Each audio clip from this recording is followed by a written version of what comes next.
오늘 말씀은 육의 삶을 깨우는 장치, 이런 주제로 말씀을 드리려고 합니다. 자, 하나님이 사람을 지으시고 물질 세계를 지으셨죠. 성경에 그 사실을 정확하게 말씀하고 있어요. 창세기에도 창조에 대한 말씀이 나오지만 요한복음에도 구체적으로 어떻게 창조가 되었는지를 말씀하고 있어요. 요한복음 1장 1절로 3절에 보면 태초에 말씀이 계시니라. 그러니까 태초라는 건 처음 물질 세계가 만들어질 때를 얘기하는 거예요. 말씀이 계셨다. 말씀이라는 게 뭘까요? 말씀은 뜻이 있는 거예요. 말에는 뜻이 있잖아요. 물론 뭐 사람들이 하는 말은 뜻없이 하는 말도 있긴 있지만 여기서 말씀이라고 했을 때 이 로고스는 뜻이 있는 겁니다.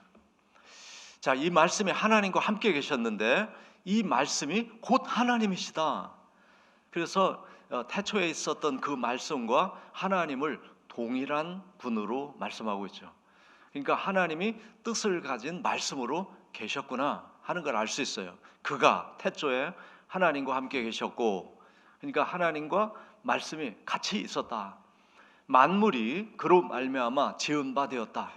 만물은 물질 세계예요. 모든 물질이 말씀으로, 또 말씀과 하나님이 동일하니까 하나님으로 인해서 지은 바 되었다. 지은 것이 하나도 말씀 없이, 하나님 없이 된 것이 없다. 그러니까 우리가 지금 물질 세계에 살고 있고, 우리도 생명체로서 물체인 육체를 가지고 살잖아요. 이 모든 것이 말씀으로 계신 하나님에 의해서 됐다는 거예요. 그러니까 하나님의 뜻에 의해서 됐다. 이거를 우리가 정말 이제 확실하게 인정하고 믿어야 되겠습니다. 그런데 이걸 헷갈리게 한 게 이제 세상의 학문이잖아요. 학문. 학문은 이 근원을 확실하게 얘기 못 하고 있어요. 물질에서 물질이 왔다. 요즘에는 이제 진화론이라는 그런 학문을 이제 많이 사람들이 알고 있고, 그러다 보니까 그렇게 된 줄로 이제 알잖아요. 우리 기독교에서는 진화에 대한 이해가 어떤 종은 세월이 흐르면서 진화한다. 그거 인정합니다. 이제 그런 진화를 인정하는 거예요. 근데 하나의 어떤 물질 하나에서 모든 게 나왔다? 요거는 인정을 안 하는 거예요. 근데 성경에 보니까 왜 이제 종류대로 만드셨기 때문에 종류가 만들어진 것이 하나님의 뜻이다. 그리고 그 종류가 세월이 변하면서 환경에 의해서 뭐 귀가 발달한 종류도 있고, 또 뭐 유장이 발달한 종류도 있고, 이런 진화는 우리가 다 인정해요. 왜? 그렇게 됐으니까. 그러나 기원에 대해서는 하나님의 창조를 우리가 믿는 거죠. 자, 여러분, 하나님에 의해서 됐다. 근데 그 하나님은 물질이 아니시란 말이죠. 영이시란 말이에요. 그러니까 우리 기독교인들은 영이신 하나님에 의해서, 영인 세계에서 물질 세계가 하나님에 의해서, 하나님 뜻에 의해 만들어졌다. 근데 처음에 하나님이 선포한, 말씀하신 게 빛이 있으라예요. 빛이라는 물질을 하나님이 창조함으로 그 물질이 계속해서 파동으로, 입자로 하나님의 뜻에 의해서 어떤 건 입자가 돼서 지구가 되고 우주가 되고, 또 공간은 파동으로서 존재하게 하고, 이게 다 하나님 뜻으로 됐다. 이제 이렇게 이해하면은 큰 문제가 없을 것 같습니다. 자, 그래서 어쨌든 우리 인간이 하나님으로 인해 만들어졌다. 그거를 이제 히브리서에도 다시 한번 확증을 해주시는데, 믿음으로 모든 세계가 하나님 말씀으로 지어진 줄을 우리가 아나니 보이는 것은 나타난 것으로 말미암아 된 게 아니다. 보이는 것은 물질이에요. 이게 모든 물질은 나타난 것도 물질이죠. 그러니까 물질에 의해서 물질이 된 게 아니다. 그럼 뭘로 됐어요? 말씀으로, 하나님의 말씀으로 되었다. 이렇게 이제 말씀하고 있죠. 자, 그래서 우리가 이제 그것을 믿음으로 받아들일 때 이제 우리는 하나님을 더 누리게 되는 것이죠. 자, 근데 여기서 이제 우리가 또 우리 인간 자신을 알아야 되는, 나는 그러면 언제부터 사람으로 태어났을까 하는 게 이제 에베소서에 잘 나와 있어요. 자, 이제 좀 반복하고 우리가 정리해서 내 믿음으로 딱 자기 정체성, 나의 기원은 하나님이었구나. 그리고 물질 세계에서 태어나기 그 전에 영적 세계에서 먼저 지음을 받아 가지고 물질 세계에 온 것이구나. 요거를 이제 확실히 알게 하기 위해서 오늘 또 말씀하는 거예요. 에베소서 1장 3절 6절까지 보죠. 찬송하리로다 하나님 곧 우리 주 예수 그리스도의 아버지께서 그리스도 안에서 하늘에 속한 모든 신령한 복을 우리에게 주시되. 자, 하늘에 속하는 영적 세계예요. 영적 세계에 속한 신령한 복을 우리에게 주시되, 그 복이 뭐냐? 곧 창세전에, 세상 만들기 전에, 우주 만들기 전에 그리스도 안에서, 그리스도는 예수님이죠. 예수님은 성부, 성자, 성령 삼위일체 하나님이니까 하나님이에요. 하나님 안에서 우리를 택했다. 영적 세계에서 택했어요. 세상이 만들어지기 전에. 그러니까 그때로부터 우리 나이를 치면 셀 수도 없어요. 영적 세계에서 우리가 얼마나 있었는지 모르잖아요. 그리고 태어나서부터 지금까지, 그거는 이제 여러분 나이를 기억하면 되겠죠. 이제 그렇게 택해서 우리를 그 사랑 안에서, 그러니까 사랑 안에서 지음 받았어요. in love라고 되어 있어요. 영어 성경에 보면 in love. 그러니까 하나님의 사랑 안에서 그 사랑의 영으로 우리가 창조된 거예요. 영적인 몸으로. 그래서 그 앞에 거룩하고 흠이 없게 하시려고, 우리를 아무 흠도 없게 하시려고 그렇게 지으셨어요. 근데 우리를 지으신 뜻이 뭐냐면 기쁘신 뜻이야. 하나님이 저와 여러분을 세상 만들기 전에 택하셨을 때 기쁘신 뜻으로 택하셨다. 그러니까 우리는 하나님의 그 기쁨으로 만들어진 존재야. 하나님의 그 사랑으로 만들어진 존재야.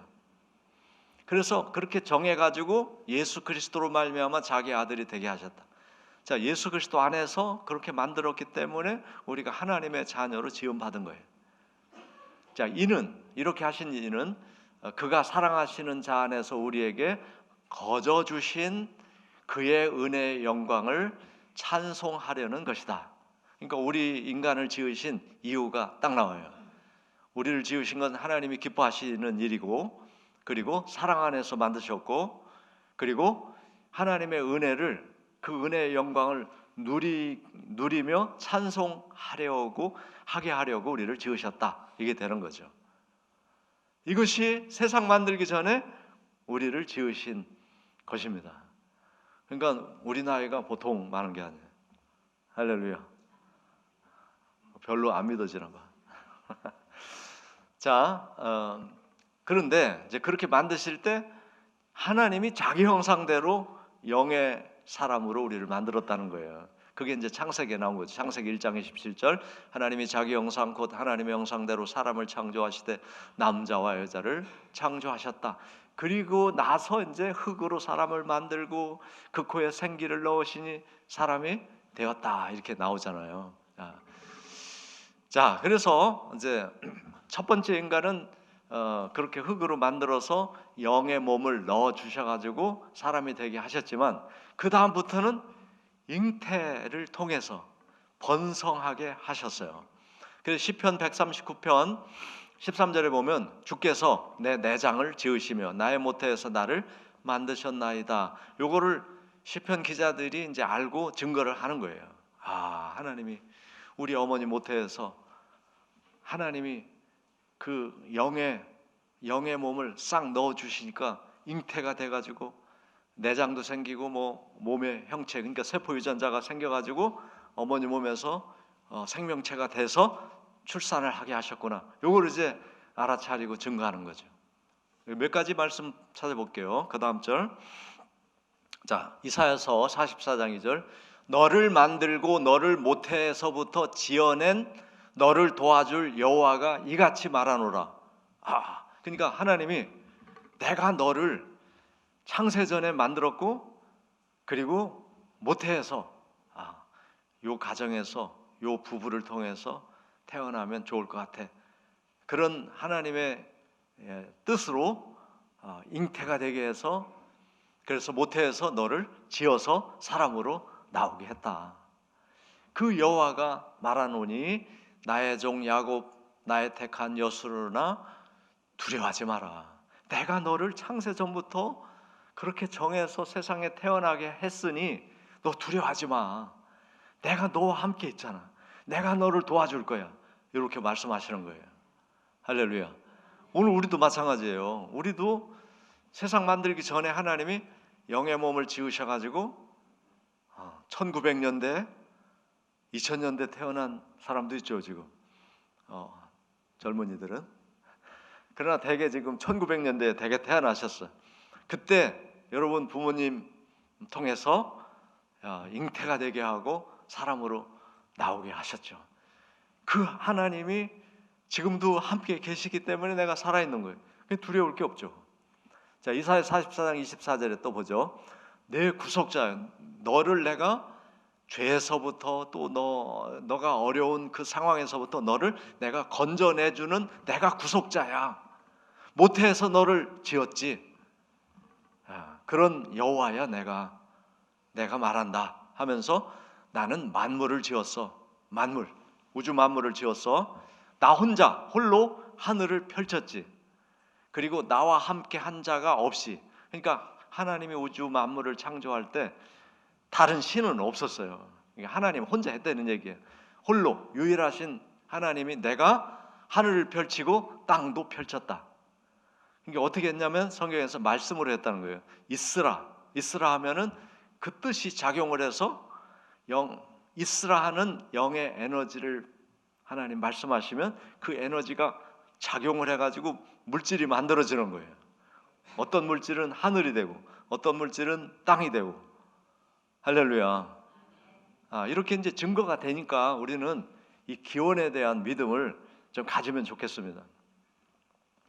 자, 그래서 우리가 이제 인간을 이해할 때 우리는 지금 우리 자신을 이해하고 그 무한한 영의 하나님을 누려야 된다는 것을 제가 지금 말씀드리는 거예요. 왜냐하면 물질 세계는 너무 이게 힘들어요. 에너지가 우리는 영으로부터 오는 에너지를 받아서 물질을 다스려야 되는데 이게 지금 차단이 됐잖아요. 영의 에너지를 우리가 인정을 안 하면 육으로만 살아야 된다니까. 그러면 너무너무 힘든 거예요.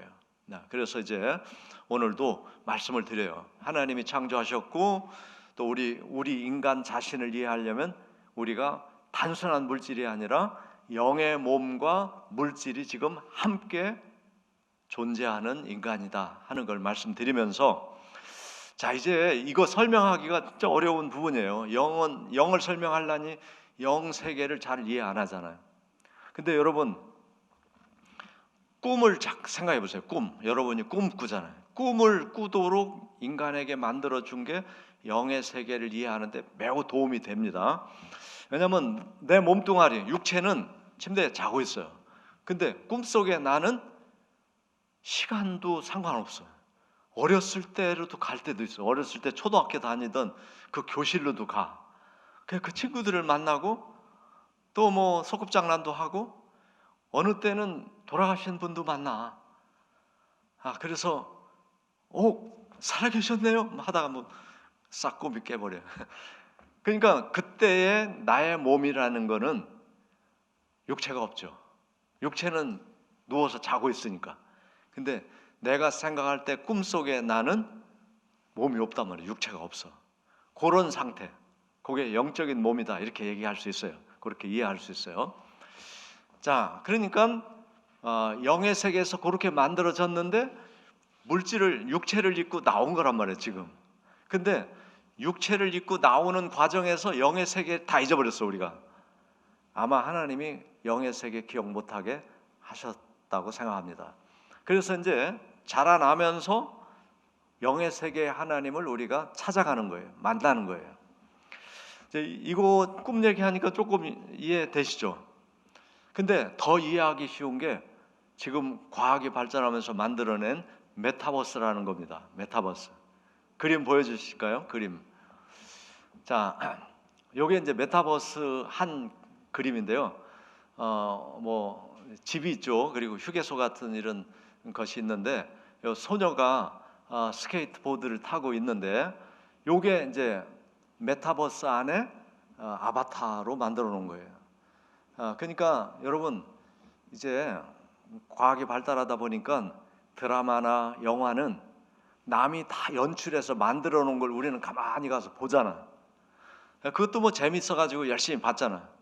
근데 이제 네가 영상 속의 주인공이 될 수 있어. 이렇게 해서 만든 게 이제 메타버스야. 그래서 이제 도시도 자기가 설정해서 만들 수가 있잖아요. 설정해서 도시를 만들거나 시골을 만들거나 학교 캠퍼스라든지 우리 가정 집도 다 만들 수 있어요. 그런 걸 그렇게 만들어 놓고 이제 지금은 거기서 연출하는 걸 보는 게 아니라 내가 들어가서 그 속에서 활동할 수 있는 아바타를 생성할 수 있는 기술이 나왔단 말이에요.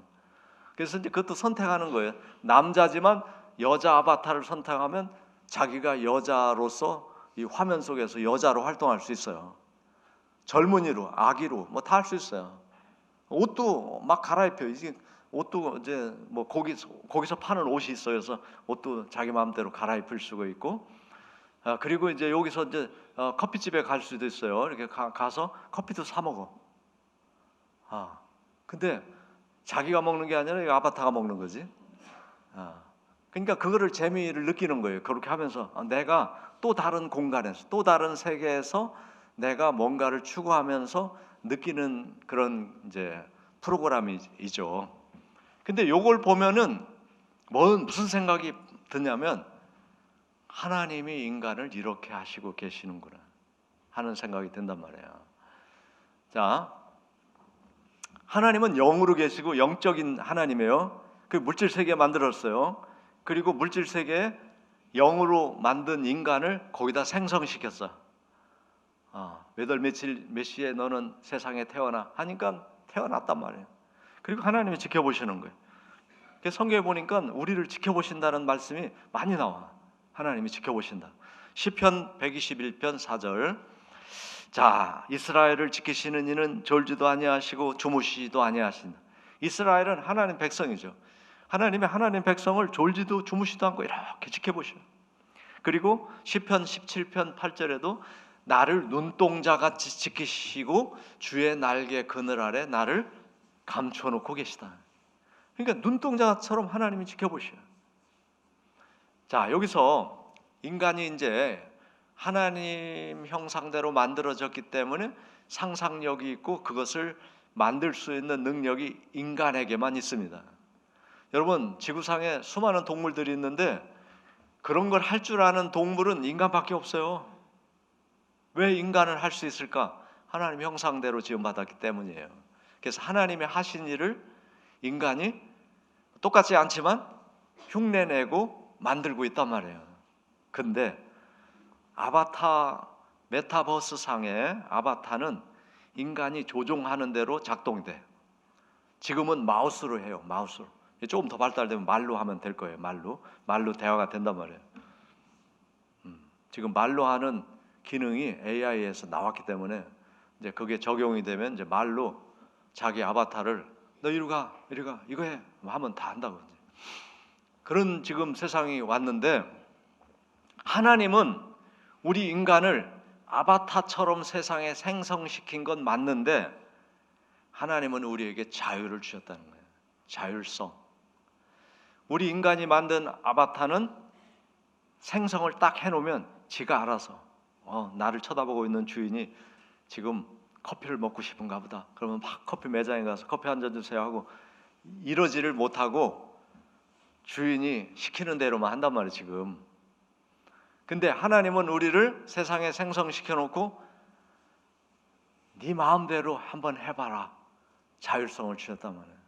그것 때문에 사실은 선악과 먹었죠. 근데 선악과 먹어서 죽게 된 인간을 내버려 두시지 않았다는 거예요. 하나님이 찾아와 주셔서 다시 하나님의 형상으로 살도록 해주신 게 예수님이 이 땅에 오신 거고 십자가 지신 거고 부활하신 거고 그분을 영접하면 다시 하나님의 형상이 회복된 거듭남이고 구원인 거예요. 할렐루야. 자, 그래서 우리는 자율성을 가지고 살게 하나님이 만드셨다. 근데 우리를 계속 지켜보고 계신다. 지켜보고 계신다.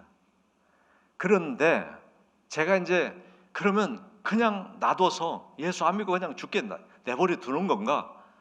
그랬더니 하나님이 하나의 장치를 몇 가지 장치를 해놓으셨다는 것을 성경에서 찾은 거예요. 자, 자율성을 주셔서 예수 믿어도 되고 안 믿어도 되고, 그런데 예수님을 믿도록 영의 세계를 찾아가도록 하나님이 해놓은 장치가 있다. 그게 뭐냐 했을 때 한계를 알아차리는 인식 기능을 하나님이 인간에게 주셨다는 거예요. 한계를 알아차리는. 자, 여러분, 동물은 자기 한계를 모릅니다. 여러분, 동물이 한계를 알아요? 모르죠. 내가 언젠간 죽을 거야. 이걸 동물이 알아요? 모른단 말이에요. 자, 인간만이 가지고 있어요. 근데 성경에 보니까 물질 세계가 한계가 있다는 걸 말씀하고 있어요. 욥기 38장 10절에 보면 한계를 정하여 문빗장을 지르고, 이거는 이제 이 창조 원리를 설명하다가 바다와 육지가 경계가 있는 거를 이렇게 설명한 건데, 다시 말해서 자연의 한계가 있다. 그러니까 자연은 만들어진 날이 있고 소멸되는 날이 반드시 있는 거예요. 물질 세계는 한계가 있으니까. 근데 그거를 인간만 알아차린다는 거죠. 물론 이거 인식 안 하고 그냥 육신의 정욕을 따라 사는 사람도 있죠. 근데 많은 사람이 깨달아요. 한계가 있구나. 그래서 젊을 때는 이제 한계를 모르고 살다가 한번 쓰러지면 병원 가서 일주일 있다 나오면 내가 한계가 있구나. 내가 모든 걸 다 할 수 있는 게 아니라 잠잘 때는 잠자야 되고 일할 때는 일해야 되는구나. 이거 깨닫는단 말이에요. 깨닫는 기능이 인간에게 있어. 깨닫는 기능이. 자, 또 어떤 한계를 인간은 인식하냐면 내일 일을 내가 모르지 하는 걸 인식합니다. 여기 보면 이제 고린도후서에도 한계에 대한 이야기가 나오죠. 그러나 우리는 분수 이상을 자랑하지 않고, 분수 이상, 한계를 아니까 그 이상은 자랑하지 않는다. 오직 하나님이 우리에게 나눠주신 그 범위 한계를 따라 하노니 곧 너희에게 내가 말한 것이다. 이렇게 이제 가르쳐 주는 말씀 속에 바울이 한계 인정을 하고 있어요. 우리는 한계가 있다. 그러나 그 한계가 없는 분이 누구예요? 하나님이죠. 하나님은 한계가 없어요. 그러니까 그분의 힘과 지혜와 능력이 우리에게 필요하다 이 말이죠. 자, 그래서 인간은 한계를 인정할 수밖에 없고 물질 세계에 한계가 있으니까요. 그 다음에 우리가 진짜 한계를 느끼는 건 미래에 대해서 모른다는 거예요. 다시 말해서 내일 일을 모르죠. 잠언 27장 1절에 보세요. 너는 내일 일을 자랑하지 말라. 하루 동안에 무슨 일이 일어날지 내가 알지 못하잖아. 이렇게 말합니다. 그러니까 이제 요거 모르는 사람은 막 자랑해. 오늘 저녁에 뭐 어떻게 하고 뭐 내일은 뭐 어떻게 하고 그냥 뭐 자랑하는데 내일이 안 와. 그러니까 저녁까지 삶이 끝난 거예요. 그렇게 될 줄을 그 사람이 모르는 거예요. 그런 경우가 이제 하나님 아시니까 이 말씀을 해주신 거죠. 너 내일 일을 자랑하지 마. 내일이 너한테 안 올지도 몰라. 이 말씀을 이제 들은 사람은 실제 그렇거든요. 자기 친구가 있었는데 막 내일 뭐 하겠다고 막 했는데 그날 저녁에 죽었어. 하나님 말씀이 왔구나. 내일을 자랑할 일이 아니구나. 내가 오늘 밤에 죽을지도 모르는데. 이게 이제 한계를 알아차리는 거예요. 동물은 자기 옆에 양이 말이죠. 그 양 기르다가 주인이 그냥 하나 집어서 그냥 잡섰어. 근데 동물들은 그걸 모른다고 잘 몰라요. 그리고 내일이 있다는 걸 동물이 모릅니다. 내일이 있다는 걸 아는 건 인간밖에 없어요. 자, 그러니까 내일은 있는데 내가 어떻게 될지 모른다는 거를 알려주시고 그걸 알아차리는 게 인간이다. 그러면 어때요? 내일도 있고 모레도 있고 2024년은 12월 31일까지 있는데 내가 내일 어떻게 될지 모른다면 내가 어떻게 살아야지? 이 생각을 하게 한 게 하나님이다. 그럼 어떻게 해야 돼?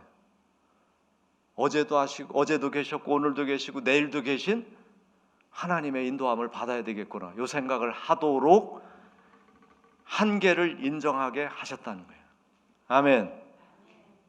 근데 이거를 이제 성경 말씀 속에서 알고서도 하나님을 부르지 않으면 그건 굉장히 미련한 사람이죠. 한계가 있는데 한계를 초월하신 하나님을 안 믿어. 무슨 배짱이야 그건. 자, 그래서 야고보서 4장 14절에도 내일 일을 너희가 알지 못하는도다. 너희 생명이 뭐냐? 너희는 잠깐 보이다 없어지는 안개가 아니냐? 깨우쳐 주는 거예요. 우리를 깨우쳐 줘. 그렇죠. 안개 같은 존재야. 아침에 피어올랐다가 점심이 되면 언제 없어질지 모르고 없어져. 근데 없어지면 안개가 진짜 없어진 건가요? 안개는 뭐죠? 수증기잖아, 수증기. 기온차 때문에 발생되는 수증기잖아. 근데 안개가 싹 없어졌어요. 그러면 그 수증기가 없어진 건가요? 알고 보니까 기체로 바뀐 거죠. 그러니까 우리 인생도 마찬가지예요. 안개처럼 사라진다, 죽는다? 그게 끝난 거냐? 없어진 거냐? 아니야. 영의 몸으로 바뀐 거죠.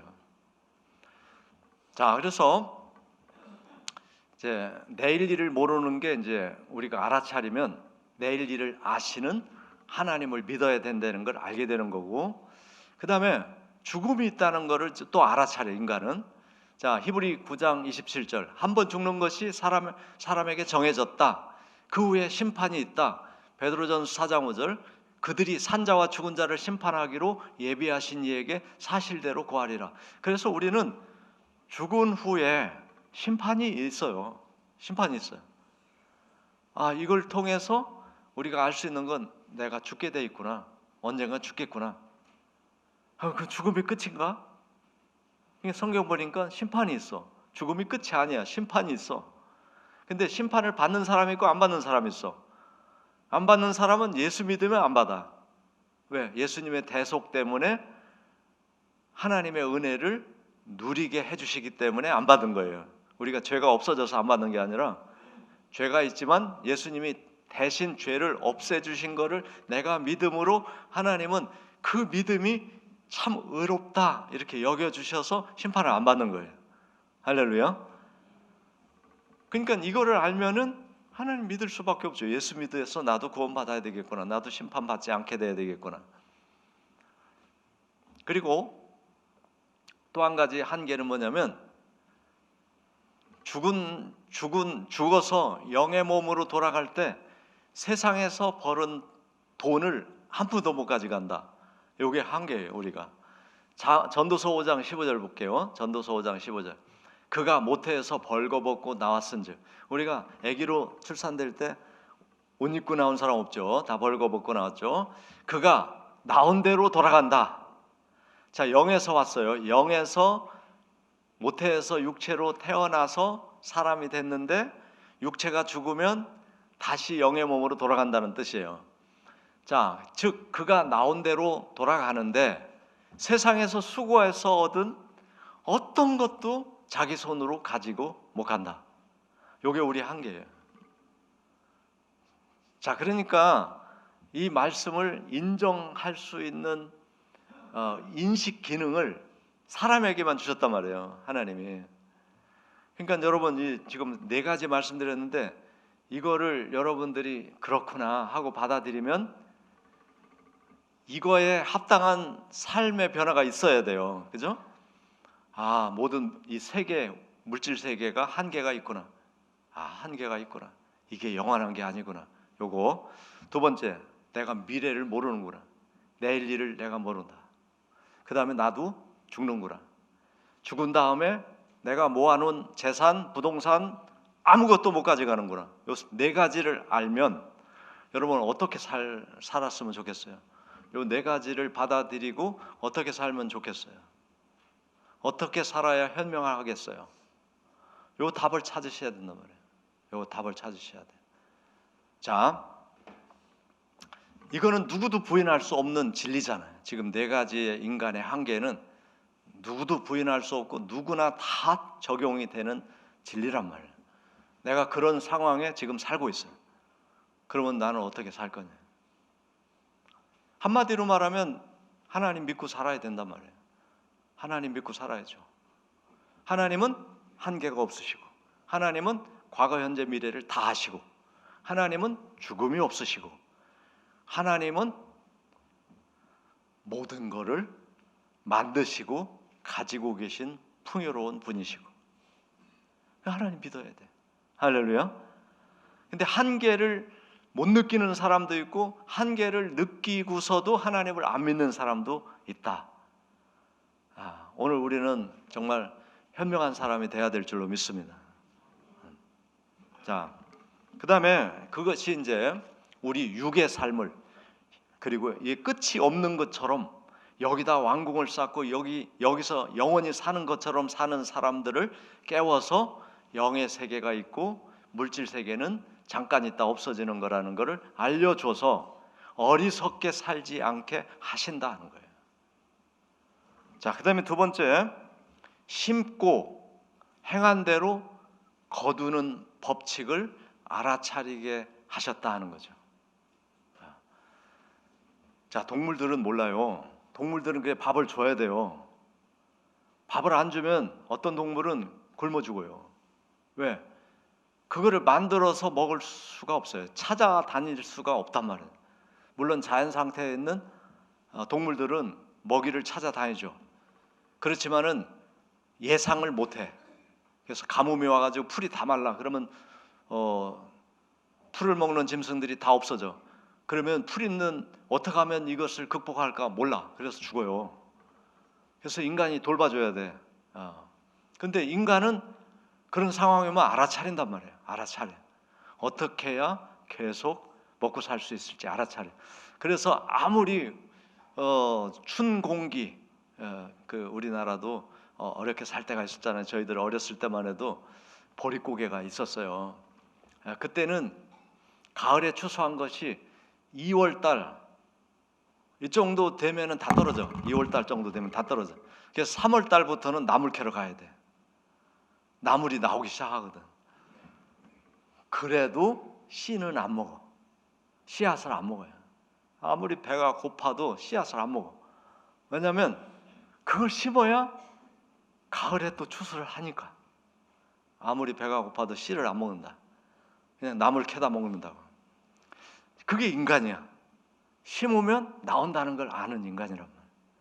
그래서 경작을 해요. 경작을 해서 심어가지고 추수를 해서 그것으로 이제 살게 되는데, 이제 다 그러면은 더 많이 추수하려면 어떡할까? 계량을 하는 거예요. 이렇게 옛날에는 70개, 벼 하나를 심으면 70개, 60개 나온 적도 있어요. 60개, 70개, 80개. 근데 지금은 한 200개 나올 겁니다. 우리나라 농촌진흥청이 벽시 계량해가지고 200개 이상 나온단 말이에요. 그게 인간이 할 수 있는 거예요. 이게 그래서 하나 심어도 많이 나오게 만든다고.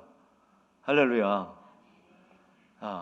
그런 걸 알고 있어. 근데 이제 고린도 교회에 보니까 하나님의 일을 할 때, 하나님의 일을 하는데도 물질 세상에서 하나님의 일을 하려면 물질이 필요해요.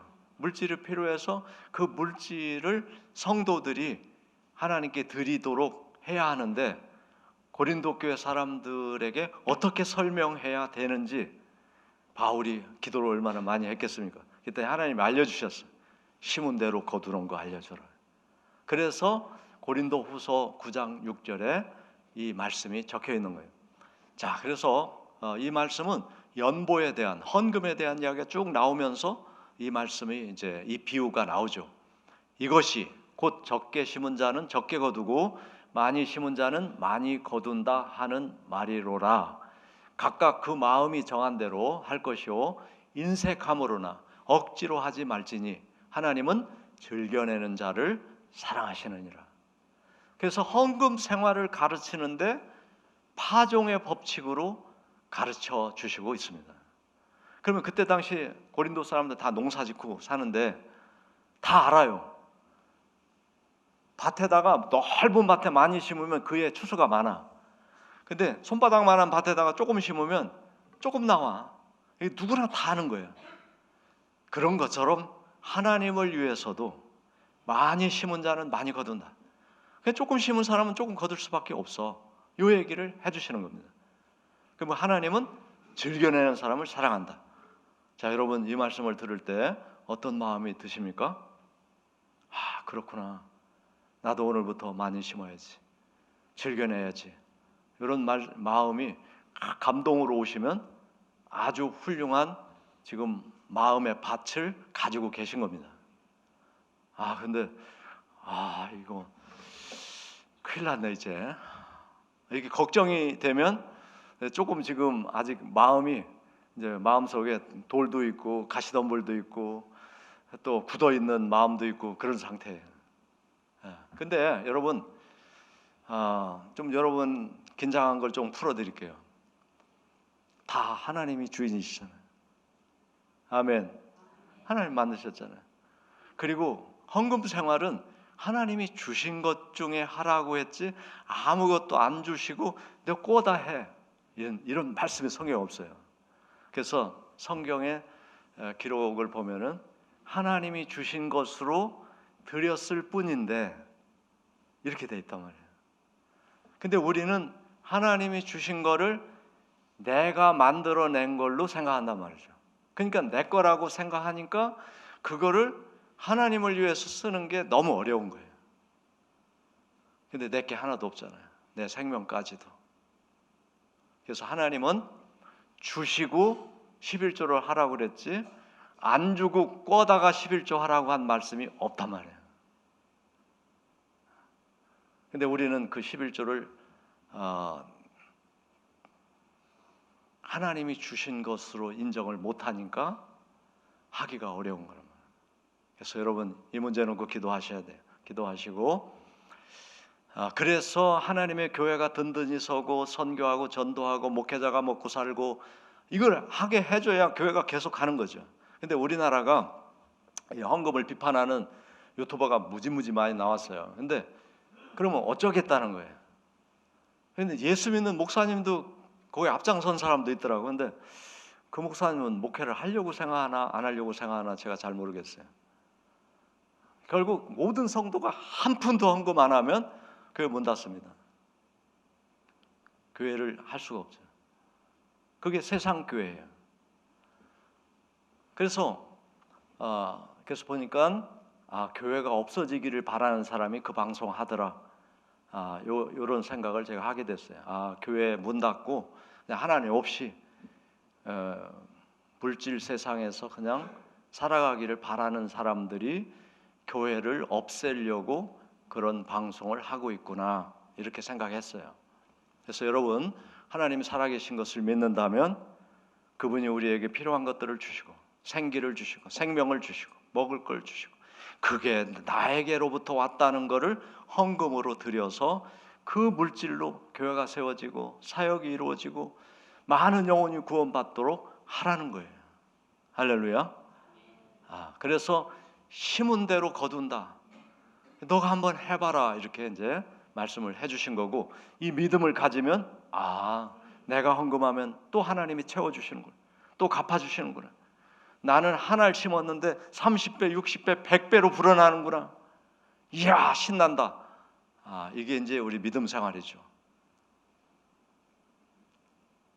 자, 그 다음에 헌금만 그런 게 아니라 삶도 그렇다는 걸 또 말씀하고 있어요. 어떻게 살았느냐, 어떤 행동을 했느냐, 어떤 삶을 살았느냐에 따라서 너가 그 결과를 얻게 될 거다. 그게 이제 오늘 우리가 본문을 읽은 갈라디아예요. 갈라디아 6장 8절 9절. 자기 육체를 위하여 심는 자는 육체로부터 썩어지는 것을 거둔다. 육체를 위해 심는다는 건 육체의 욕심, 탐심, 정욕을 위해서 자꾸 살아가는 거예요. 빛과 영과 진리로 육체가 거룩해지도록 해야 되는데 자기 육체의 쾌락을 위해서 사는 거예요. 그러면 육체로부터 썩어질 것을 거둔다 이렇게 돼 있다.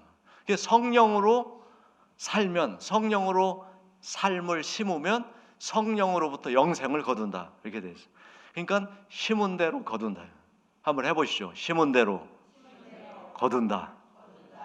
이게 법칙이란 말이에요. 하나님이 자율성을 주신 인간을 요걸 알아차리게 해서 그렇구나. 내가 아무렇게나 살면 안 되지. 내가 착하게 살아야 또 착한 그 은혜를 입는 거지. 이걸 알아차리게 한 거예요. 짐승은 몰라 이거. 짐승은 몰라. 사람만 아는 거예요. 그래서 하나님이 만들어 놓은 인간이 지가 삶을 경험하면서 하나님을 찾고 하나님을 믿게 되고 또 착하게 살고 헌금도 하고 이런 사람으로 살도록 한계를 깨닫게 하고 심은 대로 거두는 법칙을 알아차리게 하셨다니까요. 내버려 둔 게 아니에요. 하나님이 다 장치를 해놓으셨어요. 자, 그래서 우리는 뭘 심어야 돼요? 내 육체를 하나님의 뜻을 심는 육체로 자꾸 삼아야 돼. 그러면은 영생을 거두고 또 물질이 필요할 때 물질도 채워주시고 건강이 필요할 때 건강도 주시고 얼마나 놀라운 하나님을 누리며 살게 되겠습니까? 그 다음에 또 한 가지 알아차리게 한 법칙이 뭐냐면 믿는 대로 되는 법칙을 알아차리게 하셨다. 야, 여러분 이 세상의 물질 세계는 믿는 세계가 아니에요. 확인하고 검증하고 실험하고 입증하는 세상이지 믿을 필요가 없어요. 이 세상은, 물질 세계는. 근데 믿음이라는 건 영적 세계만 해당되는 거예요. 보이지 않지, 검증이 안 되지, 증거가 없지. 이거는 믿음으로만 알 수 있는 거예요. 하나님은. 근데 믿음으로 그 하나님을 알게 해주실 뿐만 아니라 그 하나님의 역사를 누리게 하셨다니까. 그걸 알아차릴 수 있는 기능을 우리에게 주신 거예요. 그거를 우리에게 가르쳐 주신 분이 예수님이에요. 예수님 오셔가지고 여러분 복음서 이번에 특세하면서 다시 알았을 거예요. 아, 예수님이 세상에 오셔서 뭘 가르쳐 주셨어? 믿음을 가르쳐 주셨어. 이 사람은 큰 믿음이다, 이 사람은 작은 믿음이다. 믿음 안에서 이루어지는 일들을 다 말씀하셨고 증거를 해주셨어요. 그래서 여러분 믿으면 믿는 대로 된다입니다. 자, 예수님이 하신 말씀 보죠. 마가복음 9장 23절 예수께서 이르시되 할 수 있거든이 무슨 말이냐? 믿는 자에게는 능히 하지 못할 일이 없다. 할 수 있으면 하고 할 수 없으면 말고, 이게 아니에요. 믿으면 모든 걸 할 수 있단 말이죠. 믿음은 영적 에너지, 하나님의 능력을 믿기 때문에 그 능력으로 안 되는 게 없다 이 말이에요. 할렐루야. 그래서 예수님이 증거해 주신 걸 보세요. 마태복음 9장 29절 이에 예수께서 그들의 눈을 만지시며 이르시되 너의 믿음대로 되라 하시니 눈에서 비늘이 떨어지고 보게 됐다. 아멘. 모든 치료는 믿음으로 이루어집니다. 그 다음 절 마태복음 15장 28절 이에 예수께서 대답하여 이르시되 여자여 내 믿음이 크도다 내 소원대로 되리라 하시니 그때로부터 그 딸이 나으니라. 귀신 들린 딸을 데리고 왔던 여인이죠. 예수님 앞에 믿음의 고백을 했더니 내 믿음이 크구나. 그 즉시로 딸이 나았다. 마가복음 10장 52절입니다. 예수께서 이르시되 가라 내 믿음이 너를 구원하였느니라 하시니 그가 곧 보게 되어 예수를 길에서 따르니라. 또 소경된 자 믿음을 보시고 믿음을 확인하시고 믿음대로 되라 하니까 나아버렸어요. 누가복음 8장 48절 예수께서 이르시되 딸아 내 믿음이 너를 구원하였으니 평안히 가라. 혈루증 앓는 여인도 믿음을 통해서 구원받았어요. 여러분 믿음은 하나님을 누리는 통로예요. 그래서 그 증거로 기독교가 예수님 오신 다음에 2000년 동안 계속 오는 거예요. 근데 지금 이 믿음이 약해지고 있는 거예요. 지금 믿음을 또 증거해야 되는데 우리가 증거를 못해. 내가요 믿어서 이렇게 오늘 행복하고 기쁨이 넘치고 내 삶의 의미를 알게 되고 이런 얘기를 지금 못한단 말이에요. 믿음 얘기를 못해.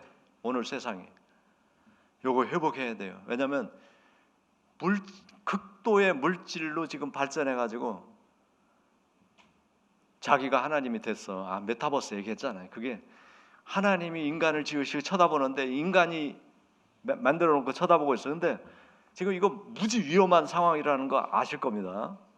왜? 이제 자율성을 아바타에게 부여하는 기술을 알아냈어요. 그러니까 이제 로봇이 인간처럼 생각하게 하는 로봇을 지금 만들어낼 수 있다니까. 그럼 어떡하겠어요? 여러분 그 로봇보다 절대 똑똑하지 못해. 우리가 기억도 잘 못하고 정확하지도 않고 우리는 늘 그래서 이제 집에 당해. 자, 그래서 어쨌든 하나님은 육체로 사는 인간을 일깨워서 영의 세계를 알게 하고 하나님을 받아들이고 또 그 하나님을 믿음으로 고백할 때 영의 에너지를 쓸 수 있도록 해주셔서 육체로 살다가 죽도록 하시지 않았다는 거예요. 그래서 여러분, 한계를 인식하십시오. 그리고 심은 대로 거둔다는 거 잊지 마십시오. 그리고 믿어야 된다는 거 기억하십시오. 우리가 다 이 세상을 믿음으로 승리했으면 좋겠습니다.